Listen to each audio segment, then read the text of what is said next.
ఓం సాయిరామ్. బాబా భక్తులందరికీ కూడా నమస్కారం అండి. అందరూ కూడా సుఖంగా సంతోషంగా ఎప్పుడూ కూడా ఆనందంగా ఉండాలి అని చెప్పి ఆ బాబాగారి తరపున నేను కూడా మనస్ఫూర్తిగా కోరుకుంటున్నాను. ఈరోజు బాబాగారు అందించే సందేశం ఏంటి అంటే కనుక, తల్లి ఒక్కసారి నువ్వు ఈ లేఖను తెరిచి చూడు. ఇది చూసిన తర్వాత ఒక్కసారిగా నువ్వు ఎగిరి గంతులేస్తావమ్మా. నిన్ను బాధ పెడుతున్న వారి మాటలని ఎలా కట్టించబోతున్నానో తెలుసుకుంటే చాలా చాలా సంతోషపడిపోతావు అని చెప్పి ఏదో తెలియని సందేశంతో ఈరోజు బాబాగారు మన ముందుకు వచ్చారండి.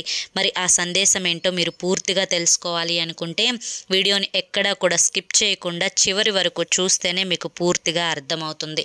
ఇక ఆలస్యం చేయకుండా వీడియోలోకి అయితే వెళ్ళిపోదామండి. వీడియోలోకి వెళ్ళే ముందు ఒక చిన్న రిక్వెస్ట్, మొదటిసారి మన ఛానల్లోకి వస్తే సబ్స్క్రైబ్ చేసుకొని ఈ వీడియోకి ఒక లైక్ ఇచ్చి హైప్ ఇవ్వండి. దానికంటే ముందు చాలామంది కూడా చెప్పుకోలేనటువంటి సమస్యలతోటి సతమతం అయిపోతూ వాటిని ఎలా తీర్చుకోవాలో తెలియక ఇబ్బంది పడిపోతూ ఉంటారు. అటువంటి వారి కోసం శ్రీ షిరిడి సాయిబాబా ఆశీస్సులతో జ్యోతిష్యం చెప్పబడును గురూజీ శివరామరాజు గారు. Phone number 9959422552. మీరు ఇప్పటి వరకు ఎన్నో చోట్ల జ్యోతిష్యం చెప్పించుకొని మీరు ఆశించిన మార్పులు మీ జీవితాలలో జరగలేదని చెప్పి బాధపడి ఉంటారు. కానీ ఇక్కడ అస్సలు అలా జరగదండి. మీ సమస్యలు ఏవైతే ఉన్నాయో, ప్రేమ, పెళ్లి, ఉద్యోగం, రాజకీయం, సంతానం లేక ఇబ్బంది పడుతున్నా, భార్యాభర్తల మధ్య గొడవలున్నా, అప్పుల సమస్యలున్నా, శత్రువుల సమస్యలున్నా అవేంటో మీరు గురువు గారికి వివరించి చెప్పినట్లయితే వాటికి తగిన పూజలు చేసి గురువుగారు మీకు రోజులలోనే పరిష్కారాన్ని చూపిస్తారు. గురువుగారు చెప్పింది చెప్పినట్లు 100కు 1000% జరుగుతుంది.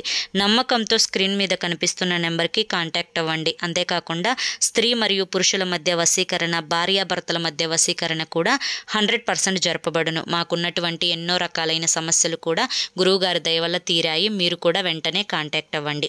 ఇక బాబాగారి యొక్క సందేశం విషయానికి వస్తే, తల్లి ఒక్కసారి నీ యొక్క కళ్ళు మూసుకొని ప్రశాంతంగా నేను చెప్పే మాటలను వినడానికి ఆనందంగా వేచియుండు. ఎందుకంటే ఈరోజు నేను చెప్పే ఈ మాటలతోటి నీ మనసు అనేది సంతోషంతో ఎగిరి గంతులేయబోతోంది. ఇన్ని రోజుల నుంచి కూడా నువ్వు అనుభవిస్తున్న బాధలన్నింటికీ కూడా ఒక ఫుల్ స్టాప్ అనేది పడబోతోంది. జీవితంలో ఇకపై నీకు ఏ సమస్యలు అనేవి రాకుండా అడ్డుగోడ కట్టబోతున్నాను. నీ జీవితం ఆనందాలతో నిండేలా ఆశీర్వదించబోతున్నాను. నీ జీవితానికి గురుబలం పెరిగేలా దీవించబోతున్నాను. బిడ్డా, నువ్వు ఏమీ చేయాల్సిన అవసరం లేదు. కళ్ళు మూసుకొని నీ యొక్క మనసులో ఉన్న ఈ కాగితాన్ని తెరిచినట్లుగా ఊహించుకో. అందులో నీకు కొన్ని పేర్లైతే కనిపిస్తూ ఉన్నాయి. ఆ పేర్లు ఎవరెవరివి అన్న విషయానికి వస్తే నీ శత్రువులవి.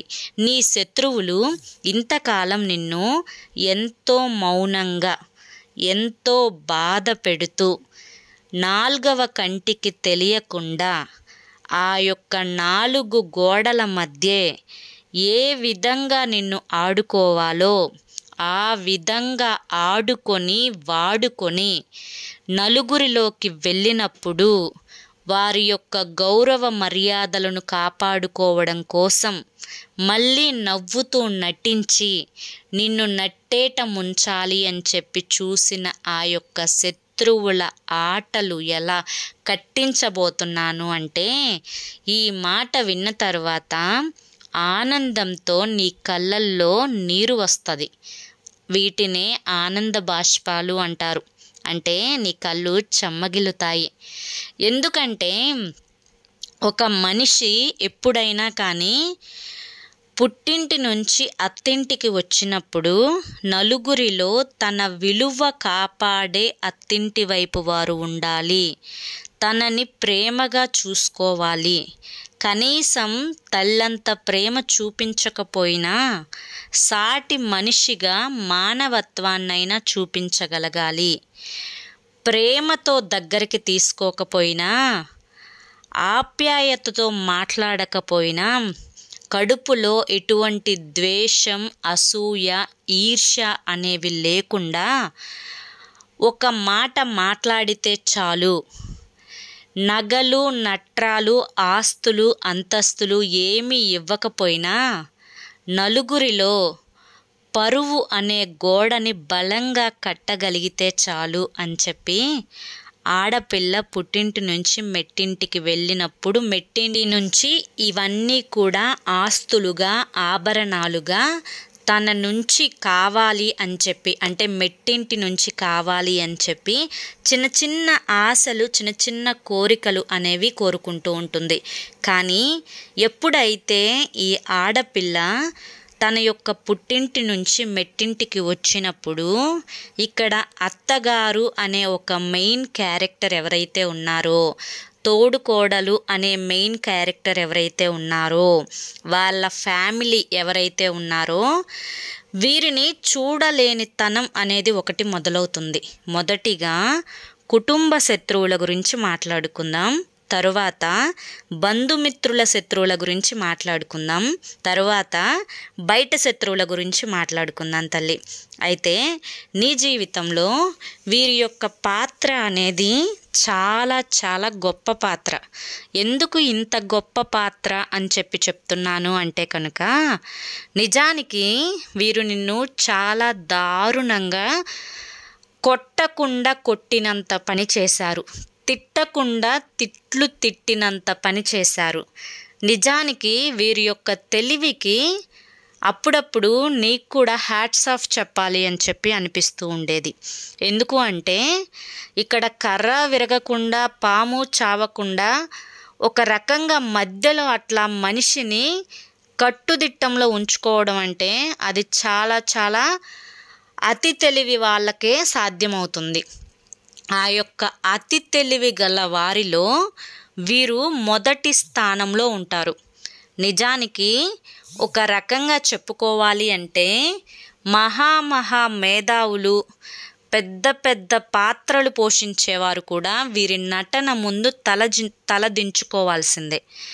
ఎందుకంటే వీరు ఎప్పుడూ కూడా ప్రేమగా మాట్లాడుతూ సడన్గా మీ నుంచి ఏదో ఒకటి లాక్కోవడం, మీ చేత పనులు చేపించుకోవడం, మిమ్మల్ని అవసరాలకి వాడుకోవడం, అది తీరిపోయిన తర్వాత సడన్గా వారి మాటలు అనేవి పలకడం అనేది ఆగిపోతుంది.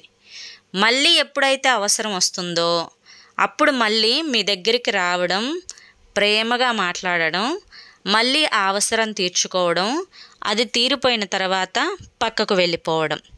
ఇక్కడ అమ్మ అంటే అందరికీ కూడా గౌరవం, విలువ, మర్యాద. ఈ సృష్టిలో తల్లిని మించిన దైవం మరొకటి లేదు అని చెప్పి అంటాం. అది వాస్తవం కూడా. కానీ కొంతమంది విషయాలలో అది వాస్తవంగా నమ్మాలి అనిపించట్ల నీకు.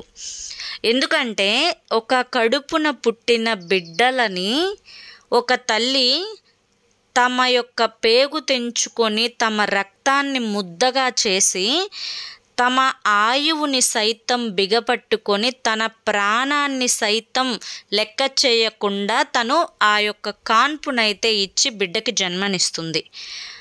అంత చేసిన ఆ తల్లికి బిడ్డ అంటే పంచ ప్రాణాలు ఉంటాయి. బిడ్డకి చిన్న నొప్పొచ్చినా, కష్టం వచ్చినా తట్టుకోలేదు ఆ తల్లి. కానీ ఇక్కడ ఎవరు ఏం పాపం చేశారో, ఏ జన్మలో చేసిన పాపమో తెలియదు, కానీ నువ్వు కట్టుకున్న భర్త తన యొక్క తల్లి ప్రేమకు నోచుకోలేదు. అలా అని చెప్పి తను ఏ రోజు కూడా తల్లిని చిన్నతనంగా చూడటం, పన్నెత్తి మాట అనడం, లేదా తనకి ఆపద అన్నప్పుడు, కష్టం అన్నప్పుడు, ఒంట్లో బాలేనప్పుడు తనని పట్టించుకోకుండా ఉండటం, ఇలా చేసిందైతే ఎప్పుడూ కూడా లేదు. తనని ప్రేమగా చూసుకోవడం, తనకి ఏదన్నా కష్టం వచ్చిందంటే నేనున్నాను అని భరోసానివ్వడం, తనకి ఎప్పుడూ కూడా ధైర్యాన్ని ఇవ్వడం, తన అవసరమైనప్పుడు వాడుకొని అవసరం తీరిపోయిన తర్వాత పక్కకు నెట్టేస్తుంది అని గ్రహించినప్పటికీ కూడాను తన మీద ప్రేమ చంపుకోకుండా నా తల్లి, నా మొదటి దైవం అని చెప్పి భావించి ఎంత ప్రేమ చూపించినప్పటికీ కూడాను తన యొక్క మనసులో నా కొడుకు, నా ప్రాణం, నా రక్తం అని చెప్పి అనుకున్న పాపానే పోలేదు. పైగా తన కొడుకు మీద ఇష్టత చూపించకపోవడం మరొక ఎత్తు అయితే, తన ఎదుగుదలని చూడకపోవడం ఇది మరీ ఆశ్చర్యం. ఎందుకంటే తన ఎదుగుతూ ఉంటే, ఒక రూపాయి సంపాదిస్తూ ఉంటే, తను తన యొక్క భార్యను బిడ్డలను చూసుకుంటూ ఉంటే, వారికి డబ్బుని ఖర్చు పెడుతూ ఉంటే, ఎలా తిట్టాలో, ఏం మాట్లాడాలో, ఎలా ఏడవాలో అర్థం కాక ఆ ఈర్ష్యను, అసూయను నలుగురి ముందు చెప్పి, ఉన్న మాటలు లేని మాటలు కల్పించి చెప్పి మిమ్మల్ని నలుగురిలో మీ కుటుంబాన్ని చెడుగా ముద్ర వేసి, ఒక రకంగా చెప్పాలి అంటే బజారు పాలు చేస్తున్నారు అని కూడా చెప్పుకోవచ్చు. అయితే వీరి యొక్క ఆట అనేది నేను కట్టించబోతున్నాను. నువ్వు అనుకోవచ్చు, బాబా వారితో నేను చాలా మంచిగా ఉన్నాను. ఒకసారి కూడా చెప్పాను మా అత్తగారితోటి, నా తల్లి తర్వాత నువ్వే తల్లి లాంటి దానివి నాకు అని చెప్పాను. కానీ నన్ను మంచిగా రిసీవ్ చేసుకోకుండా ఎప్పటికప్పుడు కూడా తన బుద్ధిని చూపిస్తూనే ఉంది.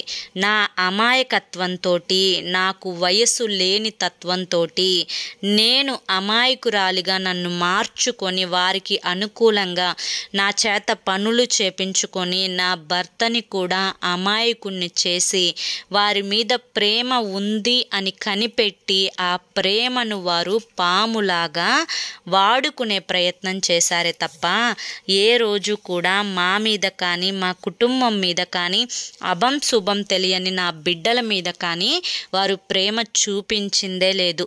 చాలాసార్లు ప్రయత్నించాను, ఎన్నోసార్లు కాళ్ళు పట్టుకున్నంత పని కూడా చేశాను. ఎన్నోసార్లు వారి కింద లొంగి వారికి చాకిరి చేసి పెట్టాను. వారికి అడుగులకి మడుగులు ఒత్తాను. వారి కింద సేవ చేసుకున్నాను. అయినా కూడా వారికి నా మీద ఎటువంటి కనికరం అనేదే కలగలేదు బాబా. మరి నేనేం చేయాలి? నాకు ఏమీ అర్థం కావడం లేదు. ఎందుకంటే వారి యొక్క ప్రేమ కోసం ఎదురు చూసి వారి యొక్క మంచితనం కోసం మారతారేమో అని చెప్పి ఎదురు చూసి చివరకు ఎటువంటి మార్పు అనేది రాకపోవడం చేత నువ్వు నీ యొక్క మనసుని కూడా చంపుకొని చివరకు ఏమీ చేయలేక ఒంటరిగా మిగిలిపోయావు. కాబట్టి అటువంటి వారి యొక్క ఆటను ఏ విధంగా కట్టించాలో నాకు బాగా తెలుసు తల్లి. వారికి ఎటువంటి సమాధానం చెప్తానో నీ కళ్ళతోటి నువ్వే చూస్తావు. చూసి నిజంగా నువ్వు ఆశ్చర్యపోతావు. నువ్వు అనుకుంటూ ఉన్నావు కదా, బాబా నేను ఎంత మంచిగా ఉంటున్నా నాకే ఎందుకు ఇన్ని కష్టాలు వస్తున్నాయి అని చెప్పి. అయితే ఇప్పుడు నువ్వు పడుతున్న ఈ కష్టాలన్నింటికీ కూడా నీకు ఉపశమనం అనేది లభించబోతోంది. నీ జీవితంలో సంతోషాలు అనేవి రాబోతున్నాయి. ఎవరైతే నిన్ను ఇబ్బంది పెట్టారో, ఎవరైతే నీ యొక్క కష్టాన్ని దోచుకొని, ఎవరైతే నీ మీద లేనిపోని నిందలు వేసి నిన్ను నలుగురిలో చెడ్డగా క్రియేట్ చేశారో వారికి తగ్గ సమాధానం అనేది నేను చెప్పబోతున్నాను. నువ్వు ఇవన్నీ కూడా చూసినప్పుడు నీ మనసుకు అనిపించవచ్చు, ఇంకెప్పుడు బాబా మీరు అలానే చెప్తూ ఉంటారు, కానీ వారు మాత్రం నా కళ్ళ ముందు సంతోషంగా నవ్వుతూ తిరుగుతూ ఉన్నారు, నేను మాత్రం ఒంటరిగా మిగిలిపోయాను అని చెప్పి. కానీ నువ్వు ఏ మాత్రం కూడా బాధపడాల్సిన అవసరమే లేదు తల్లి. ఎందుకంటే ప్రతి ప్రశ్నకు కూడా నీకు సమాధానం అనేది దొరుకుతుంది. నువ్వు అనుకున్నది అనుకున్నట్లు ఖచ్చితంగా నువ్వు సాధించే ప్రయత్నం చెయ్యి.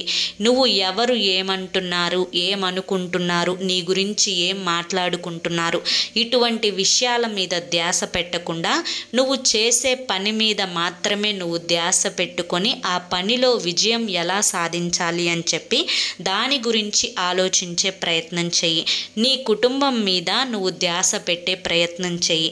నలుగురు నీ గురించి మాట్లాడుకునే మాటల మీద కాదు. అంతేకాకుండా ముఖ్యంగా నువ్వు తెలుసుకోవాల్సిన ఇంకో ముఖ్యమైన విషయం ఏంటి అంటే, నీ గురించి నువ్వు ఆలోచించుకోవడం మొదలుపెట్టు. నువ్వు సంతోషంగా ఉండాలి, నువ్వు ఆనందంగా ఉండాలి, నువ్వు ఎప్పుడూ కూడా నవ్వుతూ ఉండాలి అంటే నిన్ను ఎవరైతే ఏడిపిస్తున్నారో, ఎవరైతే నిన్ను మాటలతోటి చిత్రహింస చేస్తూ ఉన్నారో, ఎవరితో మాట్లాడితే నీ మనసుకి బాధ కలుగుతుందో అటువంటి వారికి దూరంగా ఉండే ప్రయత్నం చెయ్యి. అలా నువ్వు దూరంగా ఉంటే నీ నీ మనసు అనేది చాలా వరకు కూడా తేలిక పడుతుంది. ఎప్పుడైనా కానీ ఒక మనిషికి శత్రువులు ఏర్పడ్డారు అంటే ఆ మనిషిలో ఏదో ఒక లోటు ఉంది అని కాదు అర్థం. ఆ మనిషిలో ఏదో ఒక ప్రత్యేకత ఉంది కాబట్టి ఆ మనిషిని అందరూ కలిసి ఒంటరిని చేశారు అని చెప్పి. ఎప్పుడైనా కానీ సింహమే ఒక్క ఒంటరిగా ఉండి ధైర్యంగా దేన్నైనా ఎదుర్కొంటుంది. కుక్కలు మాత్రమే గుంపుగా ఉంటాయి అనే విషయాన్ని గుర్తుంచుకో బిడ్డ. నేను చెప్తున్న మాటలన్నీ కూడా అక్షర సత్యాలు, నువ్వు నమ్మి తీరాల్సిన నిజాలు. కాబట్టి ఇకపై నువ్వు నీ మీదని ప్రేమ చూపించుకుంటూ, నీ ఆరోగ్యం గురించి నువ్వు ఆలోచించుకుంటూ, నీ పిల్లల మీద ధ్యాస పెట్టుకొని, నీ కుటుంబం గురించి ఆలోచించుకుంటూ నువ్వు చేసే పనుల మీద ధ్యాస పెట్టుకో. ఇక వారి ఆట అనేది ఎలా అడ్డుకట్ట వేయాలి, వారికి ఎలా బుద్ధి చెప్పాలి, ఏ పని చేస్తే వారి నోర్లు మూతపడతాయి, ఏ పని చేస్తే వారి యొక్క ఆ బుద్ధి, అహం, చెడు బుద్ధి ఇవన్నీ కూడా పూర్తిగా పోయి వారి దుర్మార్గం అనేది బయటపడుతుంది. ఇవన్నీ కూడా ఎప్పుడు, ఎలా, ఎక్కడ, అంటే ఏ సమయంలో చేయాలి అనేది మొత్తం కూడా నాకు తెలుసు. కాబట్టి వారి ఆట కట్టించే పద్ధతి ఏ విధంగా ఉండాలో కూడా నాకు తెలుసు. ఆ ప్రయత్నంలోనే నేనున్నాను. చివరికి నువ్వే అనుకుంటావు, నాకు బాబా ఇచ్చిన మాట నిలబెట్టుకున్నారు, వారి యొక్క ఆట కట్టిస్తాను అని చెప్పారు. చివరికి అదే జరిగింది. పాపం పండింది. ఎప్పుడైనా మంచే గెలుస్తుంది అని చెప్పి నువ్వు కూడా తెలుసుకుంటావు. ఆ రోజు నువ్వు ఎగిరి గంతులేస్తావు తల్లి అని చెప్పి ఈరోజు బాబాగారు మనకి చాలా చక్కటి సందేశాన్ని అందించారండి. మరి ఈ సందేశంలో ఎంతో గొప్ప ఆంతర్యం ఉంది కదా, మనం అర్థం చేసుకోవాలి. కానీ మరి ఎప్పుడూ కూడా మనల్ని బాధ పెట్టిన వాళ్ళని చూసి వాళ్ళని మనం ఏమీ చేయలేకపోతున్నామే, వారి ఆటలు అనేవి ఈ విధంగా సాగుతున్నాయే అని చెప్పి మనం అనుకుంటూ ఉంటాము. కానీ నిజానికి మనల్ని సృష్టించిన అంటే ఆ భగవంతుడు ఎంత తెలివిగా ఆలోచిస్తాడు, అది ఎందుకు ఆలోచించలేకపోతున్నారు? దేవుడు సృష్టించిన మనుషులకి మనకే ఎన్ని తెలివితేటలుంటే మనల్ని సృష్టించిన భగవంతుడికి ఎన్ని తెలివితేటలుంటాయి? పిల్లి పాలు తాగుతూ ఎవ్వరూ చూడలేదు అని చెప్పి అనుకుంటుందంట. కానీ పైన చేసే ప్రతి తప్పుని భగవంతుడు చూస్తూ ఉంటాడు, అనే ప్రతి మాటని భగవంతుడు చూస్తూ ఉంటాడు. ఎవరు అమాయకులు, ఎవరు దుర్మార్గులు, ఎవరికి ఏ పని ఎప్పుడు ఎలా చెప్పాలి, ఏది వారికి కలగ చేయాలి, ఏది వారికి దూరం చేయాలి అనేది కూడా భగవంతుడికి తెలుసు. కాబట్టి మంచి చెడు, కష్టం సుఖం వీటన్నింటినీ కూడా పక్కన పెట్టేసి నీ యొక్క సంతోషాన్ని వెతుక్కోమని చెప్పి బాబాగారు చెప్తున్నారు. మనం సంతోషంగా ఉండాలి అన్నా, ఆనందంగా ఉండాలి అన్నా, ఏదైనా కూడా అది మన చేతుల్లోనే ఉంటుంది. కాబట్టి అది నువ్వు నేర్చుకో అని చెప్పి బాబాగారు చెప్తున్నారు. మరి బాబాగారు చెప్పిన మాటలన్నీ కూడా మీ అందరికీ కూడా అర్థమయ్యాయి, నచ్చాయి అని చెప్పి అనుకుంటున్నాను. మరి ఈరోజు ఈ సందేశం మీ అందరికీ కూడా అర్థమైంది, నచ్చింది అని చెప్పి అనిపిస్తే ఈ వీడియోకి ఒక లైక్ ఇవ్వండి. లైక్ ఇచ్చిన వెంటనే హైప్ అని వస్తుంది, హైప్ ఇవ్వండి. మొదటిసారి మన సాయి పిలుపు ఛానల్లోకి వచ్చినట్లయితే మన ఛానల్ని సబ్స్క్రైబ్ చేసుకుని సపోర్ట్ చేయండి. రేపు మరొక మంచి వీడియోతోటి మళ్ళీ కలుసుకుందాం. అంతవరకు కూడా బాబాగారి యొక్క ఆశీస్సులు మీ మీద, మీ కుటుంబ సభ్యుల మీద ఎల్లకాలం ఉండాలి అని చెప్పి మనస్ఫూర్తిగా కోరుకుంటూ సర్వేజన సుఖినో భవంతు. ఓం సాయిరామ్.